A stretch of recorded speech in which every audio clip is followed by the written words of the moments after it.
Bonjour à tous, bienvenue à la Maison de l'Expatriation. C'est un plaisir de vous accueillir très nombreux en ligne aujourd'hui et également merci à tous ceux qui se sont déplacés en présentiel ici à Paris dans le 9e arrondissement pour assister à cette conférence sur la thématique qu'est-ce que l'Assemblée des Français de l'étranger. On a la chance aujourd'hui d'avoir avec nous Hélène de Gries, qui est la présidente de l'Assemblée des Français de l'étranger, qui est élue aux Pays-Bas, et Franck Barthélemy, qui est élu, lui, en Inde, conseiller à l'Assemblée des Français de l'étranger et membre du bureau de l'Assemblée des Français de l'étranger. Je vais leur passer la parole, bien entendu. En tout premier lieu, je veux juste rappeler que la Maison de l'Expatriation, c'est un projet porté par lepetitjournal.com. C'est la deuxième année qu'on fait ça. Le but, lepetitjournal.com, bien entendu, le média de référence des Français à l'étranger. Je pense que vous êtes très nombreux à le connaître. Et l'objectif, bien entendu, de cette maison, c'est d'accueillir le public gratuitement pour préparer son expatriation ou préparer éventuellement son retour ou mieux vivre son expatriation. Et c'est très souvent orienté autour évidemment du départ, parce qu'une expatriation réussie, c'est une expatriation qui est bien préparée.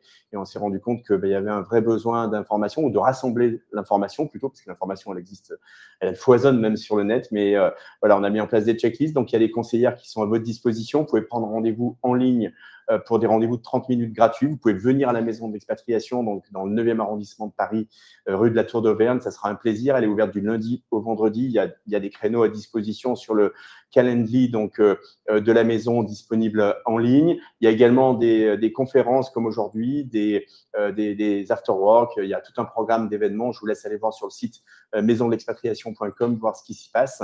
En tous les cas, déjà, vous l'avez trouvé puisque vous êtes présent avec nous aujourd'hui, mais sachez qu'il y a encore plein d'autres choses à venir. Ça sera jusqu'au 17 juillet. Et pour ceux qui auraient des projets d'expatriation un peu plus moyen terme ou long terme, sachez qu'elle sera également disponible en ligne, cette maison, à partir de septembre, avec des créneaux ouverts. Donc, ça ne sera pas 8 heures par jour du lundi au vendredi, mais il y aura des créneaux. Donc, ça sera encore possible de prendre ces rendez-vous gratuitement. Et puis, voilà, on espère évidemment que l'année suivante, on réouvrira. Mais enfin, voilà, on n'a pas encore terminé cette session. Donc, voilà, encore merci à tous pour vous être déplacés. Merci à tous pour vous être connectés et assistés. On va rentrer un peu dans le vif du sujet. Je vais d'abord donner la parole à Hélène et à Franck pour qu'ils se présentent. Et puis après, Hélène, on lancera la présentation que tu as préparée. Merci beaucoup Hervé, merci Damien. Il y a environ un an de ça, on était venu rendre visite à la Maison de l'Expatriation avec Franck, on est presque inséparables, et on avait promis qu'on viendrait pour faire une présentation, et on est là parce qu'on tient nos promesses, donc on est vraiment content d'être là et de pouvoir présenter l'Assemblée des Français de l'étranger. Tu l'as dit, le Petit Journal est un partenaire de choix pour nos communications, partager nos messages et aussi bien préparer l'expatriation. Ce qu'il faut savoir, c'est que vous avez des élus de proximité qui vous représentent dès que vous sortez de France. Alors malheureusement, on n'est pas encore assez connus et ces actions aujourd'hui font partie de ce qu'on essaye de faire, c'est de mieux nous faire connaître et reconnaître. Donc, merci beaucoup de nous donner cette opportunité. Je suis d'abord élue de terrain, élue aux Pays-Bas. J'habite à Amsterdam depuis bien longtemps. J'y reviendrai brièvement dans la présentation que je vais partager avec vous. Ce que j'aimerais savoir, c'est dans la salle, combien de personnes connaissent déjà l'Assemblée des Français de l'étranger? Ah, pas mal. Et je reposerai la même question à la fin pour savoir si notre présentation a été efficace. Je suis Franck Barthélemy, donc comme Hélène le disait, Hervé nous présenter. Je suis un conseiller à l'Assemblée des Français de l'étranger, un élu de terrain comme Hélène, élu en Inde, dans une circonscription un petit peu particulière puisqu'elle comprend plusieurs pays, l'Inde, une partie de l'Inde uniquement, le Bangladesh, le Sri Lanka et le Népal. Voilà, j'ai aussi un mandat particulier dont Hélène parlera un petit peu tout à l'heure et peut-être que je vous le présenterai à ce moment-là. Parfait. Merci. Tu veux qu'on lance peut-être la présentation? Oui, alors ouais, l'idée, c'est effectivement, là, j'ai fait une petite présentation que je n'ai pas faite exprès pour vous aujourd'hui, mais je l'adapte à chaque occasion de présenter l'AFE. Et surtout, après, c'est de pouvoir échanger, avoir un échange réellement direct et vivant. Donc, on va commencer la présentation. Donc, l'Assemblée des Français de l'étranger, c'est une assemblée consultative pour et par les Français de l'étranger. Une des premières actions qu'on a faites lorsqu'on a été élu en 2021, c'est de demander une infographie pour que les Français de l'étranger puissent comprendre en un seul clin d'œil, en fait, ce qu'on est et ce qu'on fait. Il y a 2 niveaux de présentation des élus à l'étranger. Il y a d'abord les conseillers des Français de l'étranger. Il y en a 442 dans le monde entier. Et parmi ces 442, 90 sont élus au suffrage indirect à l'Assemblée des Français de l'étranger. Ouais. OK. Donc, nous sommes élus pour 6 ans. Ce mandat, cette fois-ci, sera écourté puisque le précédent avait été prolongé en raison de la pandémie, donc il sera de 5 ans. On se réunit 2 fois par an à Paris, habituellement au mois de mars et au mois d'octobre, et on travaille en commission. Il y a 6 commissions thématiques, et nous avons la joie d'avoir parmi nous une présidente de commission, Madame Katia Martin, qui est là, présidente de la commission de la sécurité et des risques sanitaires. Merci d'être présente. Donc, on réalise des rapports et des études, et ah oui, j'ai oublié de dire, on a 15 circonscriptions couvrant le monde entier. La nouveauté depuis la réforme, c'est que le président ou la présidente est élu parmi les 90 conseillers. Par le passé, c'était le ou la ministre des Affaires étrangères qui présidait notre Assemblée. Nous sommes donc porte-parole des Français de l'étranger et on défend les droits et les intérêts, et on est l'interlocuteur du gouvernement sur toutes les questions qui concernent les Français de l'étranger. Alors, l'AFE actuelle a été élue en décembre 2021. Je vous ai partagé des photos récentes. Donc, on a un bureau exécutif avec moi-même et 2 vice-présidents. L'un est élu au Canada, M. Sfer, et l'autre est élu en Italie, M. Bézardin. Notre ministre délégué est actuellement, depuis le 23 décembre 2024, M. Laurent Saint-Martin, qui est à la fois chargé du commerce extérieur et des Français de l'étranger. Je vais me présenter aussi brièvement. Je suis donc née à Calais et j'habite à Amsterdam depuis plus de 20 ans, plutôt 25 d'ailleurs maintenant. Dans la vraie vie, parce que c'est un mandat qui est bénévole, je suis traductrice, interprète et rédactrice. J'ai fait plusieurs mandats précédents à l'Assemblée des Français de l'étranger. J'ai connu l'ancien système, brièvement, mais je l'ai connu quand même. Et je siège avec beaucoup de plaisir dans la commission des affaires sociales, avec Franck Barthélémy d'ailleurs. Là, c'est une photo de famille où vous voyez les 90 élus qui composent notre Assemblée. Donc, dans 2 semaines par an, il y a vraiment le monde entier qui se retrouve rue de la Convention dans le 15e arrondissement. Je vous ai fait brièvement un petit historique. Donc, on remonte à très loin. Et l'AFE, sous la forme actuelle, date d'une douzaine d'années, avec la création des conseillers des Français de l'étranger, qui s'appelait à l'époque conseillers consulaires, et une AFE à 90 élus, avec un président élu en leur sein. On est organisé donc de la manière suivante, avec la présidence, le bureau exécutif, le bureau élargi, 6 commissions et également des groupes de travail. Le dernier en date, effectivement, un groupe de travail sur l'éthique et qui résulte d'une présentation de la Haute Autorité pour la transparence de la vie publique. Et actuellement, il y a 5 groupes politiques au sein de notre Assemblée.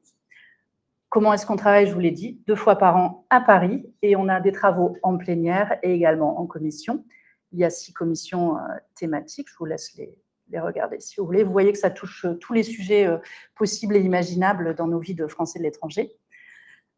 Le travail en plénière s'organise toujours de la même façon, c'est-à-dire le ministre délégué ouvre avec moi la session et il revient en fin de semaine recueillir nos conclusions, les conclusions de nos travaux.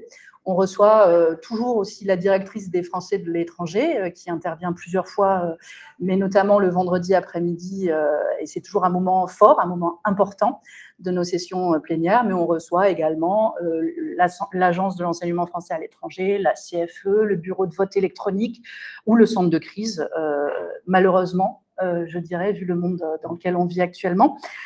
Cette nouvelle mandature, on a également mis en place des tables rondes sur des sujets définis. On en a organisé une sur le sexisme en politique qui avait pas mal fait couler d'encre, là aussi peut-être malheureusement ou heureusement, mais c'était important qu'on l'organise en début de mandature. Et lors de la prochaine session, il y en aura une sur l'intelligence artificielle.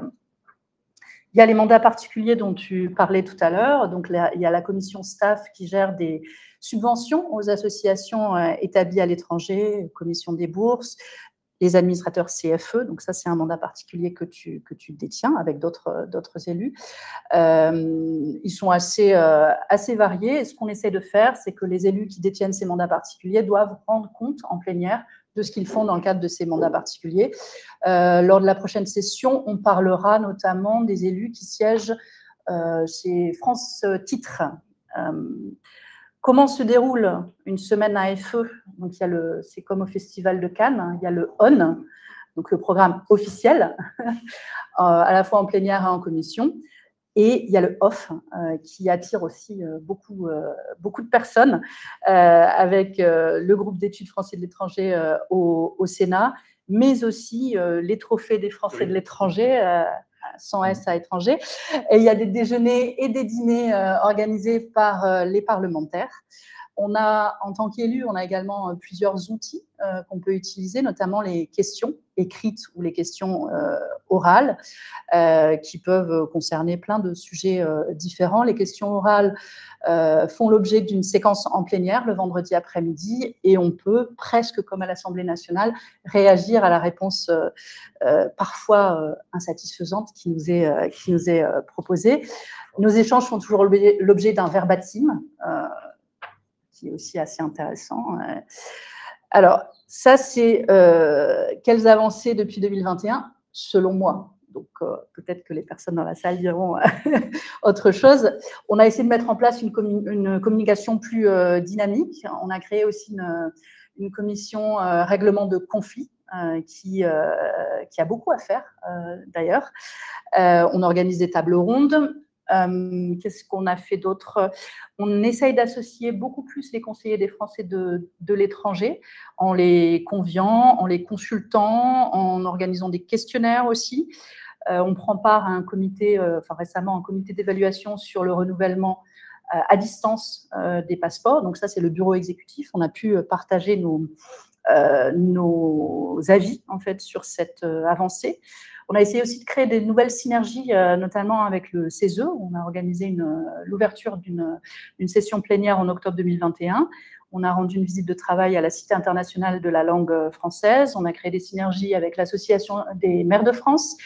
Et récemment, la dernière session, on s'est aussi rendu à Nantes, où là, finalement, c'est la vraie mairie des Français de l'étranger. On a pu visiter tous les services. Là, je parle aussi de l'identité numérique. Donc, ce matin, j'ai animé un webinaire autour de l'identité numérique sur les Français de l'étranger.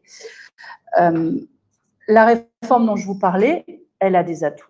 Donc, la proximité, le format conseil consulaire au sein des consulats. On coopère plus, on est obligé, en fait, de coopérer avec l'administration. Et le collège électoral des sénateurs des Français de l'étranger, puisqu'on est grands électeurs, a été élargi, ce qui est un atout selon moi, et on a maintenant une présidence qui est élue. Mais cette réforme comporte aussi des lacunes et des limites. On n'a pas de moyens particuliers à l'AFE. Quand on est conseiller à l'AFE, on doit soi-même avancer les frais, ce qui fait que pour certains, c'est peut-être pas possible facilement de se loger, notamment avec les prix des hôtels durant les Fashion Week, etc., qui rendent les choses quand même compliquées. Le statut des élus localement est souvent en fonction des diplomates en poste. Alors, j'ai oublié, par exemple, de ce qu'on a fait aussi. On a mis en place la charte des élus et de l'administration qui vise justement à fluidifier les relations qu'on peut avoir avec l'administration. Et la réforme n'a prévu aucune articulation entre l'Assemblée AFE qui siège à Paris et les conseillers des Français de l'étranger. Le secrétariat général ne parlait pas aux conseillers des Français de l'étranger, mais ça, je peux l'enlever puisque maintenant, ils communiquent. Donc, c'est une avancée. Je vous ai mis aussi les questions les plus fréquentes qui reviennent. Donc, est-ce bien rémunéré? La réponse est non, puisque ça ne l'est pas. Est-ce que moi, je travaille encore à côté? Oui. Heureusement, puisque je mange, je dois manger et je dois vivre. Combien de temps cela me prend? Je n'ose pas répondre parce qu'en fait, ça me prend du temps, réellement énormément de temps, et tous les jours et beaucoup. Et alors ça, c'était une question les plus souvent posée par les Français des Pays-Bas et ceux d'ailleurs. Alors pendant longtemps, c'était comment est-ce que je peux prendre rendez-vous pour renouveler mon passeport? Alors ça, c'est de l'histoire ancienne, en tous les cas, aux Pays-Bas, puisqu'il y a des rendez-vous partout. Et maintenant, les questions qui me sont posées concernent plutôt le logement et la retraite. Alors, la retraite, là, on a un rôle à jouer en tant que conseiller des Français de l'étranger et conseiller AFE. Pour les logements, la crise du logement aux Pays-Bas et dans notre pays, malheureusement, ça, on n'a pas de rôle particulier en tant qu'élu. Pour l'Assemblée des Français de l'étranger, quel avenir? Alors moi, j'espère qu'elle va perdurer, parce que je pense que c'est un outil très important et indispensable et réactif aussi pour nos communautés établies dans le monde. Il y a plusieurs possibilités qui existent. En tous les cas, sur la forme, ce serait d'avoir plus d'élus et plus de moyens. Mais bon, ça, c'est un peu un vœu pieux.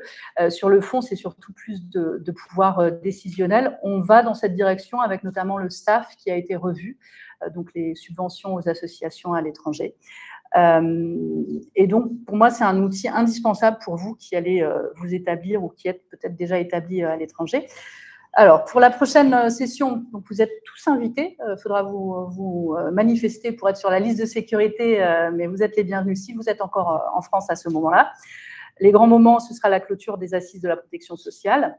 Le ministre Laurent Saint-Martin a annoncé un projet de loi autour des Français de l'étranger, donc il viendra nous le présenter, en tous les cas se nourrir aussi de nos remontées de terrain à ce sujet-là. L'intelligence artificielle, je vous en ai parlé. Il y aura également le GIEC qui viendra présenter son rapport. Et il va y avoir donc un test grandeur nature du vote par Internet, et je pense qu'on en parlera en plénière. Comment suivre l'AFE? On a un site internet, on a même désormais un blog où les élus peuvent écrire des billets.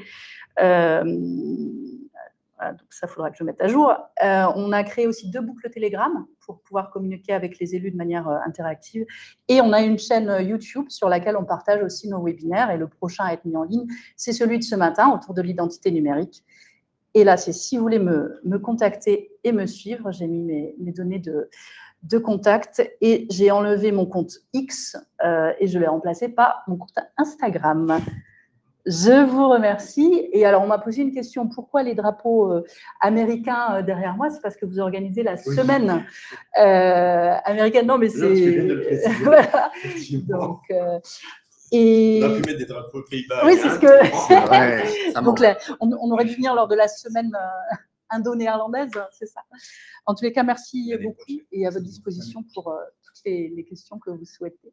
Un très grand merci, Hélène, pour cette présentation très, très claire. Avant de passer aux questions, moi j'ai quelques questions. On demandera également à la salle et en ligne, bien sûr.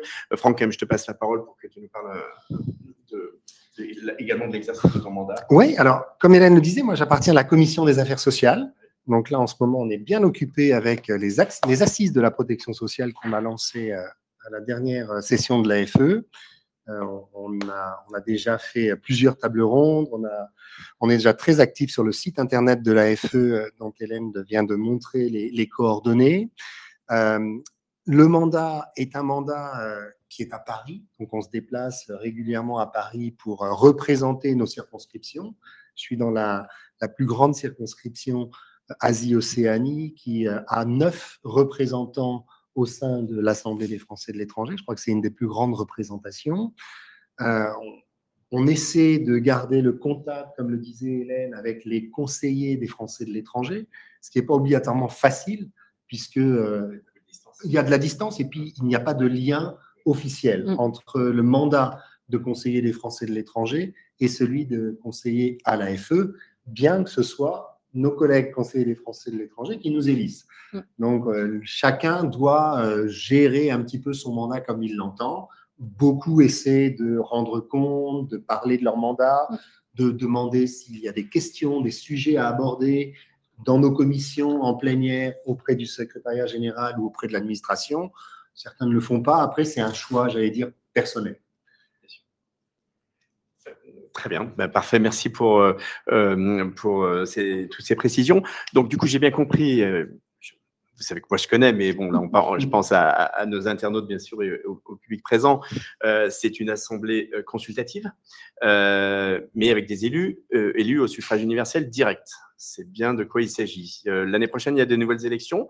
Est-ce que l'assemblée est renouvelée entièrement? Alors, Très bonne question. Par le passé, elle était renouvelée par moitié.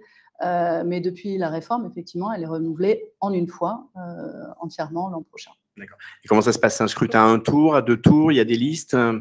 Alors, c'est à 2 niveaux. C'est-à-dire que les conseillers des Français de l'étranger sont élus au suffrage universel direct. Et logiquement, si tout se passe bien, s'il n'y a pas de pandémie, un mois après, en leur sein, ils élisent, donc suffrage indirect, les 90 élus qui siégeront à l'Assemblée des Français de l'étranger. Effectivement, il y a des listes.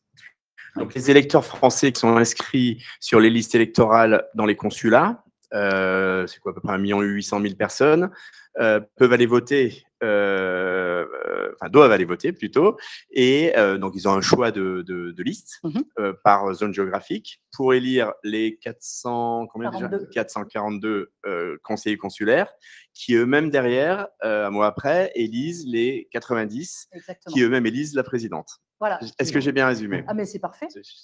J'ai fait ça très bien. Alors, pour pousser plus loin, vous avez également un rôle politique important puisque vous êtes les grands électeurs de nos sénateurs des Français de l'étranger. Est-ce que tu peux nous expliquer, Hélène? Alors, effectivement, les 442 plus les délégués consulaires forment le corps électoral des sénateurs des Français de l'étranger. Donc, il y a 12 sénateurs des Français de l'étranger qui sont renouvelés, eux, par moitié, en fait, donc en septembre prochain. Oui. Donc dans un an et 3 mois, ils seront renouvelés. Donc on est grands électeurs aussi. Alors, rôle important, mais c'est une partie de notre rôle. Bien sûr, c'est important, mais c'est quand même important parce que du coup, on est représenté, les Français de l'étranger, par alors nos députés depuis 2012, élus au suffrage universel direct, mais par 12 sénateurs des Français de l'étranger qui sont élus par ce cortège électoral. Ouais. Donc, c'est quand même de la représentation nationale au plus haut niveau dans notre chambre basse. Et donc, du coup, c'est quand même je dirais, un élément important de votre mission. Alors, oui, à plusieurs niveaux. Alors, on a une représentation, je dirais, totale. On a la représentation non parlementaire. Oui. On est là, ici. Et la représentation parlementaire. Et nous, notre rôle, c'est aussi de partager avec les parlementaires les priorités qui peuvent être traduites au Parlement, parce que nous, on peut pas faire ça. Et ce qu'on a essayé de faire durant cette mandature, c'est de renforcer les liens qu'on a à la fois avec les sénateurs, qui sont des liens finalement plutôt naturels, puisque comme on les élit, forcément. Et par contre, ceux avec les députés étaient, alors, je dirais pas à créer, mais en tous les cas à renforcer. C'est ce qu'on a essayé de faire également. Et on essaie toujours de partager les conclusions de nos travaux avec nos parlementaires. Oui, parce que du coup, oui, bien sûr. Ouais. Juste pour compléter, les sénateurs, qui sont, comme tu le disais, des parlementaires importants pour les Français de l'étranger, n'ont pas de circonscription. Oui. Leur circonscription, c'est le monde.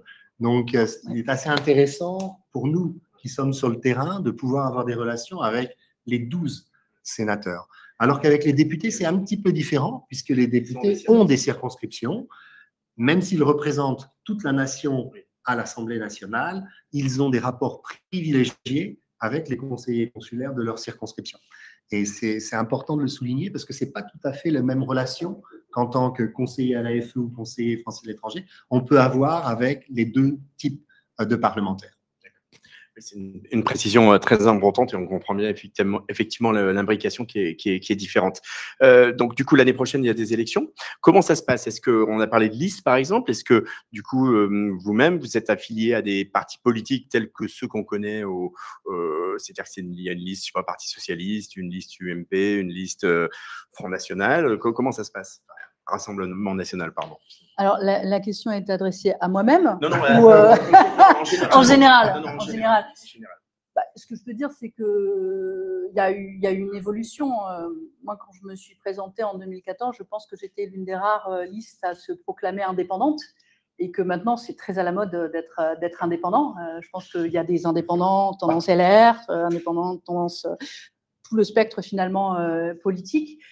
Donc, je pense que dans un an, les choses peuvent changer et on verra comment ça se passe. Ça dépend aussi des circonscriptions elles-mêmes, puisque dans certaines zones du monde, ça peut être un atout de dire qu'on est soutenu par un parti donné, et dans d'autres pays, ça peut avoir un effet repoussoir. Donc, ça dépend.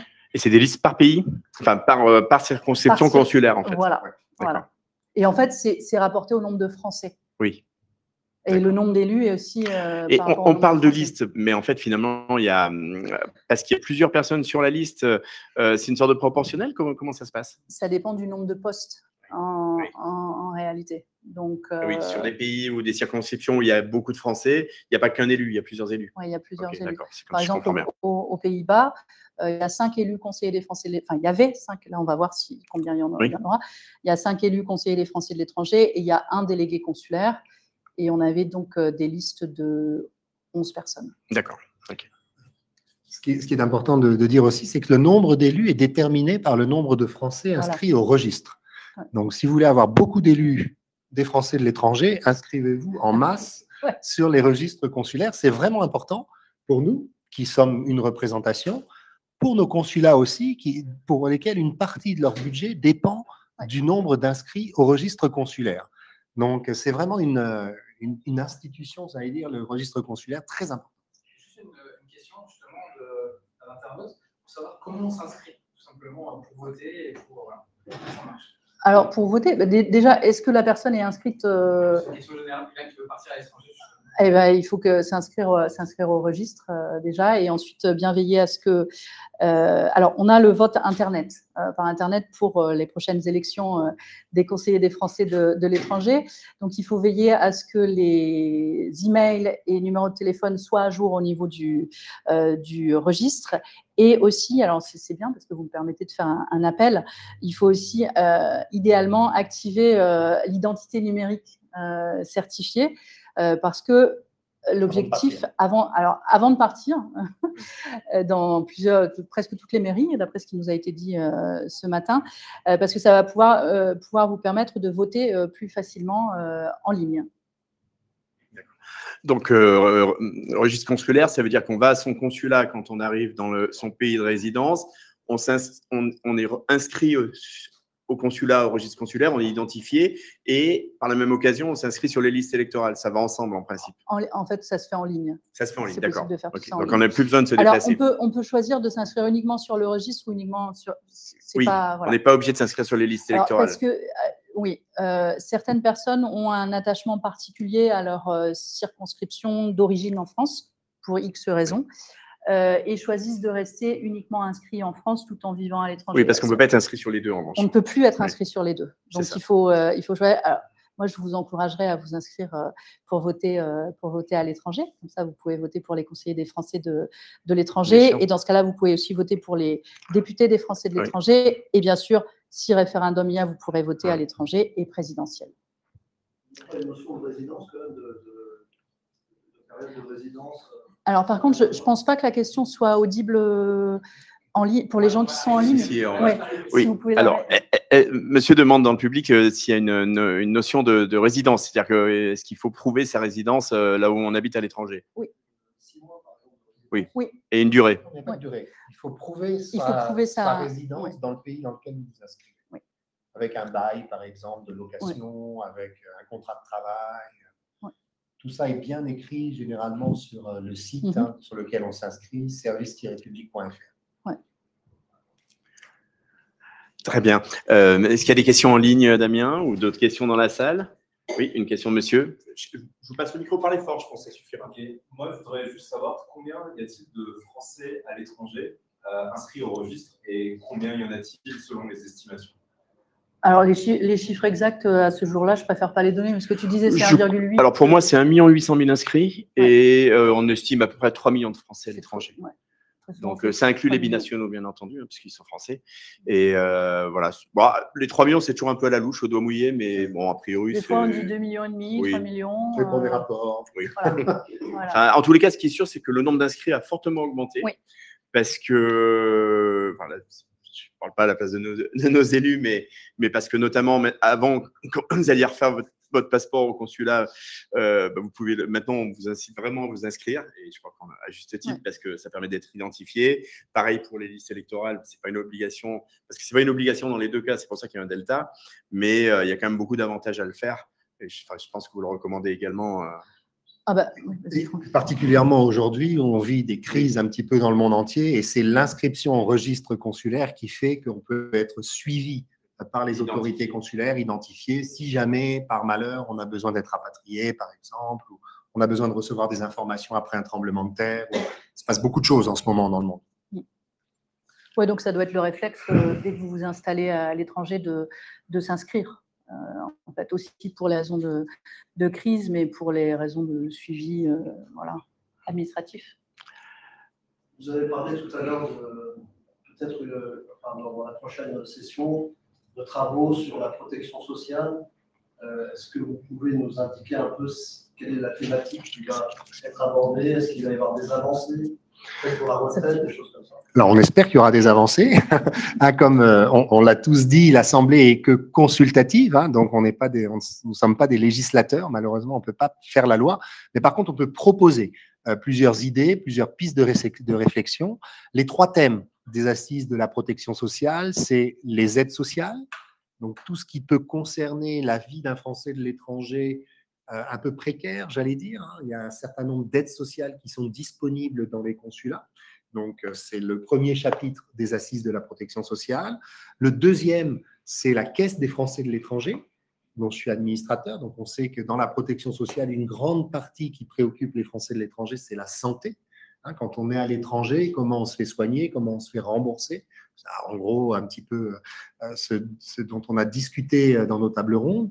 Et la 3e table ronde qui va avoir lieu dans pas très longtemps, le 4 juillet, sera consacrée aux bourses scolaires.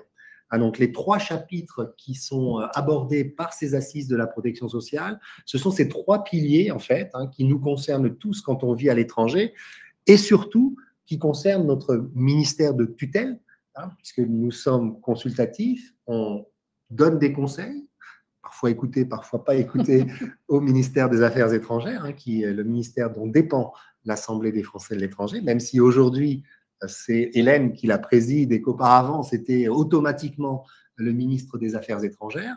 Donc, les assises de la protection sociale, en tout cas les recommandations, vont être remises à notre ministre le 10 octobre à l'Assemblée nationale lors d'une session de clôture et le 18, si je compte bien, le 15, je compte mal, les conclusions seront présentées à nos élus des Français de l'étranger lors de la 43e session de l'Assemblée des Français de l'étranger. Ouais.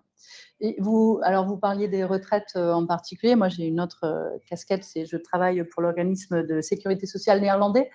Et en cette qualité, je fais beaucoup le lien entre la CARSAT, les organismes français et les organismes. Et il y a un gros sujet de non-recours aux droits. Il y a beaucoup de personnes qui, en fait, ont vécu, travaillé en France pendant un moment, puis ensuite vivent une autre vie à l'étranger et ne savent même pas qu'elles ont des droits, en fait.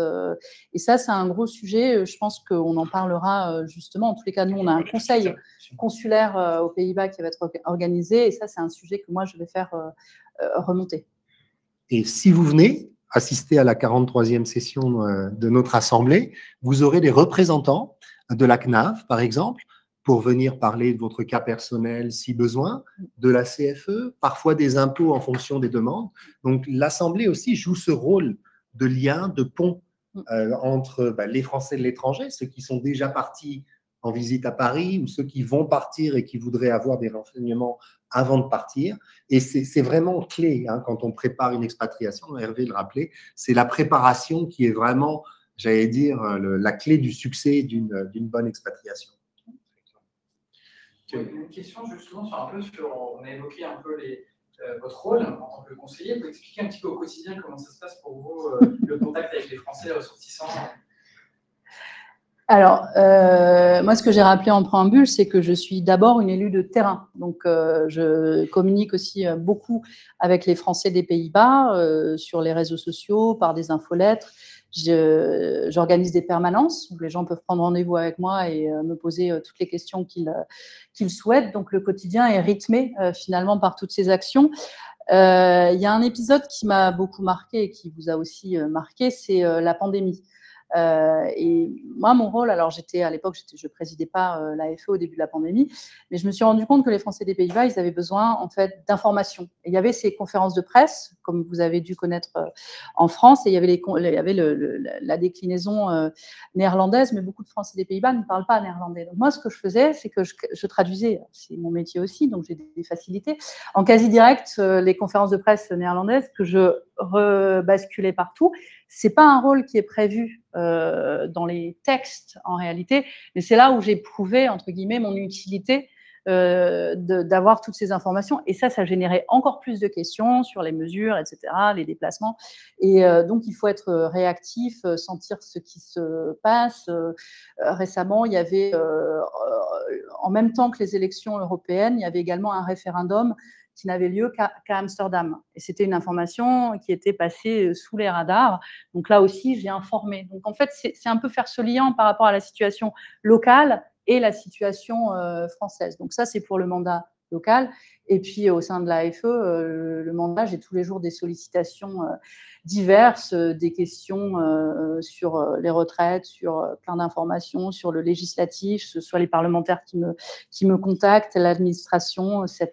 J'ai souhaité qu'il y ait un webinaire sur l'identité numérique parce que je voyais les questions arriver déjà localement. Je me suis dit, là, il y a vraiment besoin d'explications. Et donc, c'est un peu sentir l'air du temps et anticiper. Autre chose aussi, je suis un petit peu longue, ce que je tiens à signaler, c'est que les Français de l'étranger ne sont pas des nantis ni des privilégiés. Alors, ils existent, comme partout, mais ça, c'est un gros travail aussi d'éducation qu'on essaye de mener au sein de l'AFE pour expliquer que il y a toutes sortes de profils qui composent les Français de l'étranger. Et quand on voit les clichés qui perdurent encore aujourd'hui, même au Parlement, on se dit qu'il y a encore beaucoup de travail à faire. Et même en Europe, pas mal de personnes se disent « Non, mais vous, en Europe, tout est simple, tout est réglé. » Eh bien non, il y a plein de spécificités locales, nationales qui font qu'on est Français de l'étranger et qu'en fait, on ne doit pas s'opposer les uns les autres, mais au contraire, se battre pour améliorer le quotidien. Bien sûr. Franck, peut-être ton retour de terrain aussi en Inde? Alors, oui, qui est très différent. Moi, je suis dans une petite circonscription, même si j'habite dans un très grand pays. Nous sommes que 3 élus dans cette circonscription. On est à peu près 2500 à 3000 Français qui habitons dans cette circonscription multi-pays. Alors moi, je suis basé en Inde, à Bangalore. Donc, je n'ai pas tout à fait, évidemment, la même expérience que Hélène, qui est dans une grande circonscription avec beaucoup de Français. Petit pays aussi. Hein. Grand, petit, l'inverse. C'est là exactement l'inverse.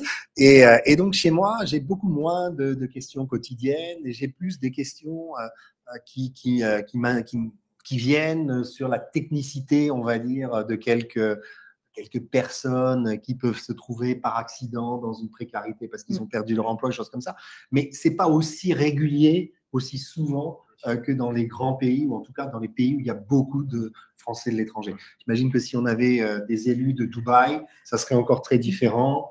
Si on avait des élus de Madagascar, ça serait encore très différent. Parce que dans chaque pays, les profils en fait, des Français sont différents. Moi, j'ai souvent ce raccourci pour décrire un peu ma circonscription. Moi, j'habite dans un pays où on a des vrais, entre guillemets, expatriés, où les entreprises prennent quasiment tout en charge. Ah oui. Donc, les gens qui sont comme moi, entrepreneurs qui habitons dans ce pays, on est là depuis longtemps, on se débrouille, j'allais dire, on connaît bien, on n'a pas obligatoirement besoin des élus locaux. Les vrais expatriés, comme je les appelle, n'ont pas non plus obligatoirement besoin des élus locaux, parce que leur entreprise fait tout le travail, en fait, que vous, peut-être, qui allez partir à l'étranger, allez faire tout seul si vous venez en tant qu'entrepreneur. Donc, les gens qui nous approchent sont plutôt des gens qui viennent un peu, qui sont un peu les nouveaux sédentaires, comme dit Christian Lequen dans son bouquin Le diplomate et les Français de l'étranger. Donc, c'est ces nouveaux profils, voilà, c'est la part qui progresse, c'est ces nouveaux profils qu'on rencontre à l'étranger, des gens qui ont décidé de ne pas travailler en France, mais d'aller travailler à l'étranger, soit parce qu'ils ne trouvent pas de travail, soit parce qu'ils ont envie de découvrir une autre partie du monde. Mais ces nouveaux sédentaires, c'est ceux-là qui, chez moi, par exemple, vont plus m'interroger. C'est ceux qu'on retrouve beaucoup à la maison de l'expatriation, effectivement, et à qui on rend service. Parce que c'est vrai que les expatriés, dans le cadre de grands groupes, ont des services de mobilité internationale qui prennent en charge oui, quasiment tout. Alors, il y a toujours des questions, mais en tous les cas, et on en voit parfois quelques-uns ici. Mais effectivement, d'abord, ils sont de moins en moins nombreux. Il y a de plus en plus de contrats locaux. Il y a de plus en plus de gens qui tentent leur chance par eux-mêmes. Et là, pour le coup, la notion de préparation, la notion de savoir d'être bien informé, que ce qu'on essaye de faire ici, ce que vous faites évidemment en premier, mais ce qu'on essaie de faire ici à la Maison de l'Expatriation, c'est important. J'allais justement vous poser une question. Oui, pardon. Excusez-moi, je ne savais pas vu. Parce que j'avais juste la question qui coordonne avec vous. Est-ce qu'il y a justement des réflexions sur la nouvelle mobilité post-Covid, avec télétravail, avec les aspects sociaux, fiscaux? Parce qu'aujourd'hui, les gamins, ils vont travailler à Tenerife, ils vont travailler… voilà, les nomades. Et est-ce qu'il y a ces réflexions-là? J'ai l'impression que ce n'est pas du tout pris en compte encore. Alors, ça commence, en fait. Il y a chaque année le rapport, un rapport qui est publié par rapport aux chiffres, par rapport aux nouvelles. Mais moi, je trouve que ça ne va pas assez vite parce que là, il y a toute une génération qui arrive et qui va avoir totalement d'autres réflexes. Et on aura certainement du retard. Donc, nous, c'est notre rôle aussi de dire attention. Il y a toute une génération qui a d'autres réflexes. Et par rapport à la fiscalité, il y a des conventions qui sont renégociées, etc., avec les aspects que vous nommiez. Par rapport aux retraites, il y a un gros travail à faire aussi parce que plus personne, je pense, aura une carrière linéaire et simple. Et ça, c'est déjà le cas maintenant. Les personnes qui partent maintenant en retraite ont très souvent des carrières internationales. Donc, je pense que c'est quelque chose sur lequel on doit encore plus appuyer, nous, en tant qu'Assemblée. Parce que ça va vite. Le post-Covid va très vite. Oui, ça va vite. Et l'exemple des retraites est un bon exemple. Au sein de notre commission, par exemple, il ne se passe pas une session de l'Assemblée des Français de l'étranger sans qu'on parle de ces retraites qu'on appelle, je crois, fracturées. De ces carrières, par exemple, fracturées. Et donc, qui posent d'énormes problèmes quand on arrive à l'âge de la retraite. Il faut recontinuer sa carrière, il faut demander à des organismes locaux des relevés de carrière et c'est assez compliqué. Donc, il y a des réflexions. Nous, on fait des suggestions. Alors, on n'est que consultatif pour le moment, mais en tout cas, on fait pas mal de recommandations à nos députés pour qu'ils essaient de changer justement ces réglementations, ces lois parfois. Je peux donner aussi, par exemple, l'exemple de la députée de la 11e circonscription, qui est la mienne, Anne Jeuneté, qui a beaucoup travaillé sur un statut de Français nomades. Pendant le Covid, on s'est aperçu qu'il y a beaucoup de gens qui, plutôt que de rester, par exemple, chez moi en Inde, sont partis en Grèce où c'était plus agréable. Mais du coup, leur statut d'expatrié a changé, en fait. Ils cotisaient plus pendant qu'ils étaient en Grèce, par exemple, à la retraite indienne. Donc, est-ce qu'il fallait cotiser à la retraite grecque ou alors cotiser à la retraite française par l'intermédiaire, par exemple, de la CFE? Donc, il y a pas mal de réflexions. Il n'y a pas encore de loi, mais il y a vraiment beaucoup de réflexions de la part de nos députés qui nous connaissent bien et qu'on influence aussi. C'est aussi notre rôle d'essayer de les interpeller et de leur dire il y a des modifications sur le terrain, il faut en tenir compte, il faut peut-être changer la loi. On a, par exemple, aussi réfléchi beaucoup à l'Assemblée des Français de l'étranger avec notre ministre précédent sur le concept d'une résidence de repli, une résidence fiscale de repli. Quand on est Français de l'étranger, on a parfois, pas tout le temps, mais parfois gardé un pied-à-terre en France avant de partir à l'étranger. Et ce pied-à-terre est considéré comme une résidence secondaire. Alors que quand on habite dans un pays à risque, par exemple en Iran, pour citer quelque chose de récent, qu'on a besoin de rentrer d'urgence en France, est-ce que c'est tout à fait juste que notre résidence secondaire soit considérée comme une résidence secondaire? Donc, on a réussi à convaincre nos parlementaires de dire, si on n'arrive pas à généraliser ce concept de résidence de repli pour tout le monde, les Français de l'étranger du monde entier, peut-être qu'on peut commencer par s'intéresser aux Français de l'étranger qui habitent dans des zones à risque. Et ceux-là, s'ils sont obligés de se rapatrier en France, de vivre dans leur résidence secondaire, pendant 1 an, on va leur exonérer la taxe d'habitation sur les résidences secondaires. Alors, c'était le Covid, ça peut être la guerre, ça peut être tout, en fait. Pour le moment, je crois qu'on a revu ce décret il n'y a pas très longtemps. Il me semble qu'il y a 4 pays qui sont sur ce décret. C'est plutôt des zones à risque à guerre, j'allais dire. Très bien. Ce que j'entends dans ce qu'on vient de ce que vous venez de dire, c'est qu'en fait, vous êtes sollicité par les Français de l'étranger qui vous ont élu, donc c'est totalement légitime, mais pour des questions finalement qui me semblent relever parfois de l'administration. C'est-à-dire qu'en fait, c'est quoi? Ils ont posé la question au consulat, ils n'ont pas eu de réponse, ils viennent vers vous, ou vous répondez à la place du consulat? Expliquez-nous. Alors, parfois, il y a l'algorithme qui fait qu'il pose une question et c'est peut-être mon site qui remonte en premier. En fait, non, mais il peut y avoir ça. Les numéros de téléphone. Et il y a les numéros de téléphone aussi. Ce qui se passe aussi, c'est que, comme j'ai dit, j'envoie des infolettres, donc les personnes ont une sorte de proximité, ce qui est plutôt positif. Et aussi, ce qui se passe, c'est que les sites, alors c'est en train de changer, mais les sites des postes consulaires ne sont pas toujours écrits dans une langue qui est compréhensible. Et on sert parfois de traducteur, en fait, décodeur, traducteur. Voilà. Alors après, ils sont en train de réécrire effectivement les sites. Et je me souviens, durant la pandémie, en fait, les textes étaient très, très clairs, mais les personnes nous contactaient pour dire est-ce que c'est bien, est-ce que je comprends bien ce qui est dit?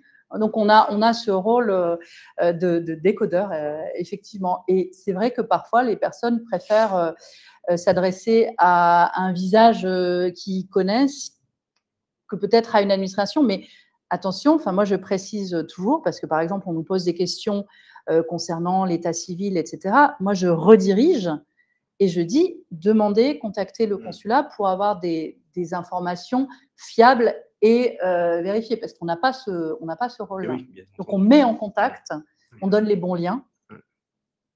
Voilà. Du coup, quelle est votre relation avec l'administration, justement, que ce soit dans les postes ou que ce soit ici avec la direction des Français à l'étranger? Alors là, c'est une question, moi, particulièrement. Non, oui, ou en tant que présidente, mais voilà. Alors, plus au global, mais aussi en tant que présidente, à la limite. Alors, on va dire, localement, en fait, notre rôle de conseiller des Français de l'étranger, on doit travailler main dans la main avec l'administration, avec notre consulat, parce qu'en fait, on est consultatif et qu'on fait la passerelle, finalement, entre la communauté et l'ambassade et le consulat. Donc, on doit avoir de bonnes relations au service des Français de l'étranger. Moi, je veille toujours à avoir de bonnes relations, que ce soit avec consulat et ambassade, et également avec la DFAE. J'ai de très bonnes relations, quasi quotidiennes. Donc, ça se passe très bien. En fait, je crois que la clé du succès, et Hélène en est un exemple parmi quelques autres, j'allais dire parmi tous les autres, mais non, c'est les relations qu'on peut avoir et le réseau qu'on a pu construire au cours de son mandat. Donc, que ce soit pour résoudre des problèmes de retraite, des problèmes de fiscalité, des problèmes consulaires, on a généralement, quand on est élu, un réseau auquel tous les Français n'ont pas accès. Et donc, c'est ça qui fait un petit peu notre force d'élus locaux. Quand Hélène dit on est des élus de terrain, ouais, on est sur le terrain. Et surtout, parfois, on arrive à avoir un meilleur réseau même que nos consuls qui ne sont pas obligatoirement au courant de tous les problèmes qu'on a quand on vit dans le pays depuis 20 ans, ce qui est tout à fait normal, parce qu'ils sont en poste 3, 4 ans. Nous, on y est parfois depuis 20 ans, 30 ans. Moi, j'ai des expatriés chez moi qui sont en place depuis 40 ans. Donc, obligatoirement, ils ont bâti un réseau qui est assez extraordinaire et dont on peut se servir quand on sait qu'il existe, en fait. Et quand on dit qu'on est les liens, des ponts, c'est vraiment ça qu'on met à disposition, tant à l'AFE qu'en tant que CFDE, auprès de nos concitoyens. Un beau réseau de bonnes relations, ça, normalement, ça fait aussi partie des boîtes, des petites boîtes à tickets quand on est conseiller consulaire. On s'aperçoit que si on n'a pas de bonnes relations, généralement, avec son consulat, il n'y a rien qui avance et puis c'est impossible de faire avancer les choses. Donc, c'est beaucoup mieux de bien s'entendre, d'être respectueux, parfois d'être poli, il faut le rappeler. C'est aussi quelque chose d'assez important. Et puis, après tout, on est là tous pour s'aider et parfois s'entraider. Parfois, c'est l'élu qui va aider le consul parce qu'il n'arrive pas à avoir la réponse auprès de son autorité naturelle. Donc, il y a vraiment ce travail main dans la main qui est fait entre, je pense, les élus du terrain, les postes consulaires et l'administration centrale. Et ça forme en fait un triangle au milieu duquel on doit être si on veut vraiment être au service de tous nos compatriotes à l'étranger. Parfois, il y a même la presse dans ce triangle. Essentiel. Une question dans le public, je crois. Comment est-ce que sont réparties les circonscriptions? Parce que là, vous parliez de plusieurs pays que vous couvrez, mais en fait, les Français qui sont dans ces différents pays n'ont pas forcément les mêmes besoins, peut-être. Est-ce que c'est par pays, les circonscriptions? Est-ce que c'est par rapport au nombre de Français qui sont inscrits? Comment est-ce que ça se découpe? Alors, pour l'AFE, il y a 15 circonscriptions. Donc, moi, par exemple, c'est le Benelux. Donc, voilà, il y a 3 pays plutôt condensés. Pour toi, même c'est bien plus large. C'est l'Asie-Océanie. En fait, comment elles sont déterminées, ces circonscriptions? Souvent, c'est en fonction du nombre de personnes qui habitent dans la circonscription. Par exemple, pour les Français de l'étranger et en France, les députés ont une circonscription qui fait à peu près 100 000 habitants. Donc, on a calqué ce modèle-là pour les députés des Français de l'étranger. Donc, il y a des députés qui vont avoir, comme Hélène, 3 pays, d'autres qui vont en avoir 50, parce que des fois, pour faire 100 000, particulièrement dans ma zone, il faut additionner beaucoup de pays. Et pour avoir un certain nombre d'élus aussi représentatifs, il faut aussi avoir un minimum de Français. On a des collègues, par exemple, qui sont seuls élus dans leur circonscription, parce que là où ils sont, on n'a pas pu trouver de pays voisins assez proches ou assez similaires pour avoir plus qu'un élu. Chez moi, on est 3 élus parce qu'on a à peu près 3000 Français qui habitent dans la circonscription. Est-ce qu'on a réfléchi au profil des Français du Sri Lanka, de l'Inde, du Bangladesh ou du Népal? Je ne suis pas très sûr. À mon avis, en 2014, quand Hélène Conway-Mouret a fait la répartition, on va dire, par circonscription, elle a dû prendre une carte, elle a dû faire des calculs avec toute son équipe pour dire comment je vais faire pour qu'il y ait 100 000 personnes dans telle ou telle circonscription. On n'a pas changé les circonscriptions depuis, peut-être qu'il faudrait qu'on le change, mais en tout cas, voilà, c'est essentiellement le nombre de Français de l'étranger inscrits au registre consulaire qui va déterminer le découpage, en fait, par circonscription, d'abord consulaire, après les circonscriptions législatives et après l'AFE. Il y en a 15 AFE et il y en a 11 législatives. C'est un peu compliqué. Vous avez une question en ligne? Oui, j'ai une question. En fait, vous avez évoqué le rôle des conseillers des Français de l'étranger. Les futures élections l'année prochaine, comment faire pour se présenter? Comment ça fonctionne pour devenir conseiller des Français de l'étranger? Il faut faire acte de candidature et créer une dynamique et ensuite se soumettre au suffrage universel. L'acte de candidature se dépose au consulat? Oui. C'est assez bien rodé, en fait. La DFAE qui est chargée de cette élection a un service élection qui envoie à toutes les personnes qui peuvent être intéressées, je ne sais plus comment ils appellent ça, mais… Non. Tu parles du memento. En réalité, cette personne, je lui conseillerais de chercher le memento de l'élection de 2021 et de voir les conditions à remplir pour faire acte de candidature. Et alors, question complémentaire, est-ce qu'on constate une évolution dans le type de conseiller qui représente aujourd'hui les Français de l'étranger? Alors, je dirais, ce qui est compliqué, c'est qu'il n'y a pas réellement de statistiques. Pourtant, on pourrait les avoir. Ce que moi, j'ai remarqué, c'est qu'il y avait eu, en tous les cas, à l'AFE, il y a eu un rajeunissement, bienvenu d'ailleurs, de l'Assemblée des Français de l'étranger. Oui, tu es d'accord, hein. Il y a eu un changement de profil aussi. Alors, pendant longtemps, d'ailleurs, il en parle, monsieur Dequesne, hein, c'est ça, Lequesne, dans son livre. Pendant longtemps, les élus étaient des notables, aussi peut-être encore maintenant dans certaines zones. Maintenant, on a un rajeunissement et des profils, je dirais, plus dynamiques. Ce qu'on a remarqué aussi, c'est beaucoup de démissions au cours de ce mandat, puisque ça avait rajeuni et qu'il y avait beaucoup, par exemple, plus de jeunes parents actifs professionnellement, ils se sont rendus compte qu'ils avaient du mal à combiner mandat, vie professionnelle, vie privée. Il faut savoir aussi que sur pas mal de postes, les réunions ont lieu en journée. Donc moi, c'est aussi un appel que je fais à chaque fois au poste, c'est d'avoir cet échange avec les élus pour leur permettre justement de bien exercer leur mandat, de faire le plus possible les réunions à des horaires qui permettent la participation du plus grand nombre, sans pénaliser celles et ceux qui travaillent, qui ont une vie de famille. Mais c'est vrai qu'il y a quand même eu des signaux. Alors j'ai vu que pour les maires de France, c'était pareil. Il y a eu beaucoup de démissions, donc c'est peut-être aussi un signal plus plus sérieux à prendre en considération. Mais durant cette mandature, il y a eu beaucoup de démissions. On a eu aussi des élections partielles, puisqu'en fait, les listes avaient été épuisées sur certaines circonscriptions. Donc oui, il y a un changement bienvenu. Est-ce qu'il y a une féminisation aussi, peut-être?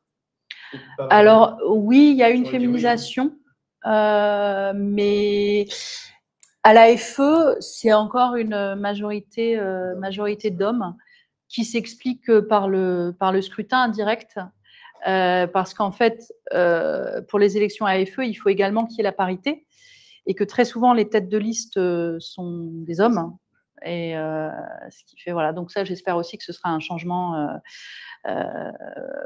qui sera effectué, où il y aura plus de femmes têtes de liste AFE. Je pense que le comment, c'est important, comme Hélène nous dit, de se référer au memento. Hein, on le trouve assez facilement en ligne. Le pourquoi, peut-être aussi, c'est des questions à se poser. Et je pense qu'il faut vraiment avoir envie d'aider les autres avant de devenir conseiller des Français de l'étranger. C'est une aventure, une belle aventure. Mais si on n'en a pas envie, à mon avis, il ne faut pas s'y lancer. Parce que du coup, on a beaucoup de nos collègues qui ne sont pas très actifs sur le terrain, qui ne sont pas connus de la part de nos compatriotes. Et je crois que ça n'aide pas les communautés. Hein, d'abord, ça n'aide pas la communauté locale à savoir qu'elle a des élus. Et ça, c'est vraiment dommage parce que, comme on le dit depuis le début, on est vraiment des relais. Des relais de la communauté, des besoins de la communauté. Et c'est important d'avoir des élus qu'on arrive à reconnaître, qu'on arrive à contacter en disant il faut faire changer le statut de l'entrepreneur, il faut avoir un entrepreneur nomade, il faut changer la fiscalité, il faut faire attention au comité de sécurité. C'est vraiment important. On a dans nos mains, même si on n'est pas des décideurs, des rôles d'influenceurs, des rôles de lanceurs d'alerte parfois, qui sont vraiment, vraiment importants. Et je crois que si on n'a pas envie de jouer ce rôle, il ne faut pas s'embarquer dans cette aventure parce qu'aujourd'hui, les conseillers français de l'étranger, je ne sais pas s'ils l'ont déjà été, mais aujourd'hui, on n'est pas seulement des élus pour participer à des cocktails. On pense ça, mais sincèrement, on ne fait pas beaucoup de cocktails dans l'année quand on est français de l'étranger, et encore moins quand on est conseiller des Français de l'étranger. Il y avait une chose aussi, Hervé, tu as évoqué un petit peu, le rôle aussi, enfin, en tous les cas, moi, je le considère comme ça, c'est de valoriser la communauté. Par exemple, moi, j'aime bien partager des profils intéressants, des profils émergents aux Pays-Bas et ailleurs, et de faire des portraits, donc ce que je fais parfois dans mes lettres d'info, et de dire, bon, alors ça peut être un boulanger ou une personne qui est dans la tech, en fait. Par exemple, vous faites ça aussi, et j'ai eu le plaisir de rencontrer Julien Valenqueux, et depuis, on ne se quitte plus, donc c'est super, mais c'est vrai que c'est aussi notre rôle de porter à la connaissance des postes diplomatiques certains profils qu'ils ne connaîtraient pas forcément. Ouais, très bien. J'ai une dernière question, et après on pourra terminer la partie live. Sur l'avenir de l'AFE, parce que vous l'avez évoqué, comment vous voyez justement l'avenir de l'AFE? J'avais la même question, justement, tu vois, parce qu'on a vu que les cocktails, c'était fini, donc du coup, oui, c'est une très bonne question. Alors non, il y a parce que parfois, on entend, ça ne sert à rien, est-ce qu'elle est menacée, ou est-ce qu'au contraire, vous êtes de plus en plus écoutés, et maintenant, elle est bien installée, elle va prendre plus de poids? Alors, moi, je me souviens dans mon discours de campagne à la présidence de l'AFE, j'avais dit cette phrase, c'est je m'opposerai fermement à tout projet de suppression de l'AFE. Ça, c'est voilà. Et ce que j'essaie de faire durant ce mandat de présidente, c'est de montrer toute l'utilité et la pertinence de l'AFE. Alors, je sais qu'on vit dans une société où on aime peut-être bien détruire ou alors prendre des décisions assez rapides en disant, voilà, alors déjà, on coûte très peu, donc ça, c'est important de le dire, et je pense qu'on rapporte finalement beaucoup. On fait du travail aussi de manière informelle. Alors, je sais que les consulats n'aiment pas forcément entendre qu'on dit ça, mais c'est vrai qu'on répond à des questions où on oriente, ce qui finalement voilà, les aide beaucoup. Je pense que durant cette mandature, on a essayé de prouver notre pertinence, le fait qu'on soit en phase avec nos communautés, comme la question du monsieur là-bas, de justement sentir l'air du temps, les problèmes de mobilité, etc. Et on a créé des synergies qui, à mon avis, montrent que l'AFE est là pour rester. En tous les cas, sur la base de ce qu'on a essayé de mettre en place, il n'y aurait aucune raison d'eux. Et je ne peux pas regarder dans une… voilà.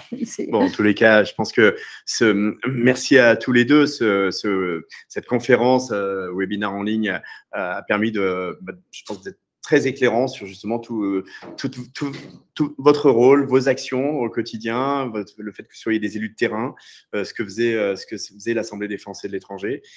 C'était extrêmement riche et extrêmement intéressant.